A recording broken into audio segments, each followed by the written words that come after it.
How's it going, guys, and welcome back. Today, once again, we're going to go through some investment banking or entry-level finance interview questions. This is sort of a continuation from last video. I filmed too much and still wanted to share this information with you guys. If you're a student going into finance interviews, these are the type of technical questions that you can expect to be asked. There are also behavioral style questions that you're very likely to be asked, which this video will not be covering. So without further ado, let's get into the video. So this next question is once again from Evercore. This one is a little bit tricky, so let me walk you through how I'm thinking about it. So once again, we have a target with an enterprise value of 100 million and a debt to total capitalization of 60%. That's basically saying $60 million in debt. Then this bit here is important. 50% premium on the share price is given. What is the equity value of the target? So the way I'm thinking about this is think of that equation that we have, which is enterprise value is equal to equity plus net debt in its simplest form. Then, so let me write out, we have our enterprise value is given, it's 100 million. Then we know that 1.5 times the premium equity, just do an E, is our equity value that will make up this $100 million equity enterprise value. And then the last portion here is our debt that we know is 60. So the final piece of this is we know that this plug here in general must equal to 40 because we do need to get to $100 million. 100 million minus 60 would be 40 million. So we know that 1.5, I'm just going to write it out as 3 on 2 times, we'll just call it equity, but I'm talking about pre-premium equity here, is equal to 40 million. So we know that our equity value is going to be 80 on 3, which I believe is approximately $26.7 million. So somebody can check that math on that, but that's basically what I'm thinking the answer is.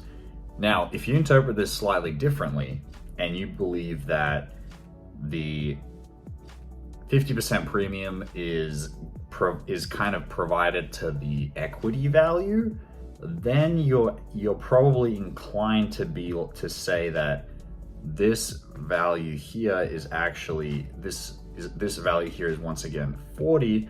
If you interpret it that, so if you interpret that the equity value is 40 before the premium, because it does say that you have a 60% debt, you could interpret that your enterprise value is 40 million. Sorry, your equity value.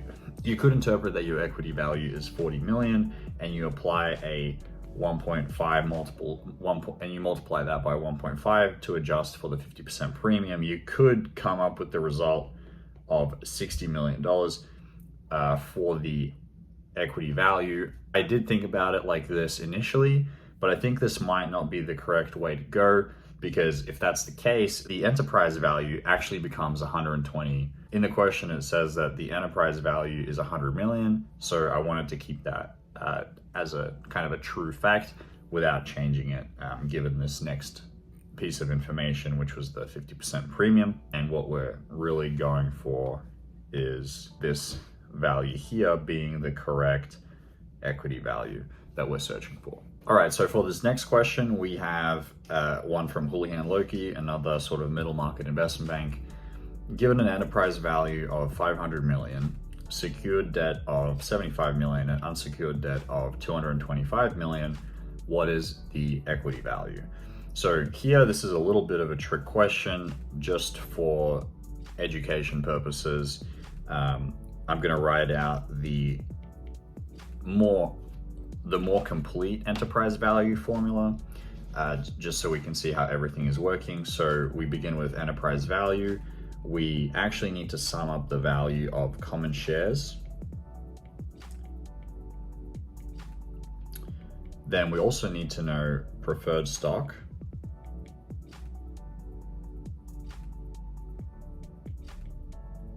Then we also need to sum up any minority interest.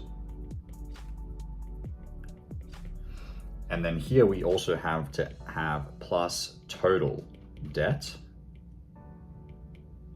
So this piece is important to answer this question.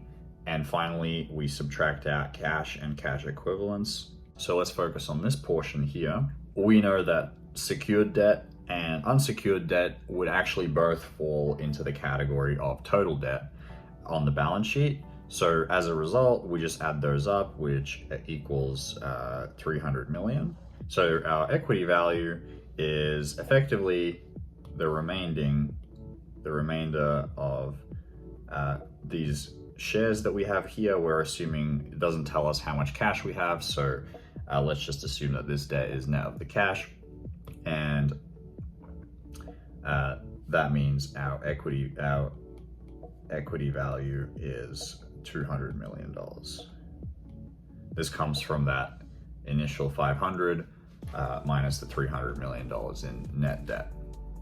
Here is our final question for this video, and I would say this is a very good question to focus on and try and understand a lot. This is a very common type of question when you're doing investment banking and finance interviews, because it makes you walk through the three financial statements in some detail and test a very key concept, which is accrual accounting, which really underpins how you understand and read a lot of the financials. It's basically, the language of business that you need to try and understand. So let's walk through this question and see how we do. So if you buy a shirt for $100 with a $50 gift card and $50 in cash, and the shirt costs $30 to produce, please walk through the effect on the three financial statements. So I would say let's start first with the income statement. So we buy a shirt for $100. So our revenue figure here is going to be $100 that comes in the income statement. Then we know that the shirt costs $30. So we can expect, we can just write this out here. It's a minus 30. So our gross profit will be $70. Pretty simple. Now, if we want to get into a little bit more detail, we can say, okay, there's probably also going to be a tax on this. So that will be, let's say, assume tax rate of 20%. So this means that our net income, well, let's actually write it out. So our tax here will be 20% of 70, which should be $14. So let's just do minus 14 because we're losing that. And so our net income will be $56. See if I did that right. Yeah, $56. Great, so that's kind of how it flows through the income statement. This should kind of make sense. Now, next, let's go through what should happen on the cash flow statement. So here's where things start to get a little bit interesting. So we actually begin with the cash flow statement. We begin with our net income, which is, I'll just do NI here, which is going to be $56, and adjust for the changes in current assets and current liabilities. So the easy one here is we know that our inventory has gone down. However, if you've taken an accounting class, you'll know that this is actually an increase in cash. So we can write down here, our cash has increased by $30, okay? And here's the kicker of the question is, if you recall that some of this was purchased with a gift card. Now, in order for this to work, you need to recognize that a gift card is probably something like unrealized revenue, which is actually a liability.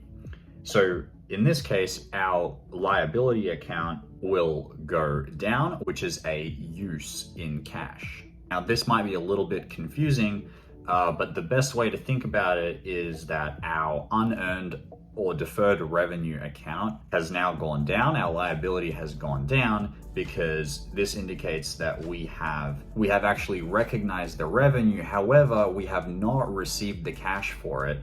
because it was actually received at an earlier point in time. So when that gift card was sold, we had some cash that flowed through our cash flow statement. In this case, it doesn't. And in order for everything to balance, this here is a use in cash. So that's a minus 50 here. So as I said, there's no cash flow from financing or cash flow from investing activities here. So our net change in cash is therefore $36 because we have 56 minus 20, so $36. So for our final step, let's move on to our balance sheet and see if this balances. So I'm just gonna write balance sheet, and we can think of it as assets on our left and liabilities on our right. So we know that our retained earnings will go up by $56. This comes from our net income increase here. Then we know that our inventory goes down by $30. You can also think about our cost here. So that's a minus 30.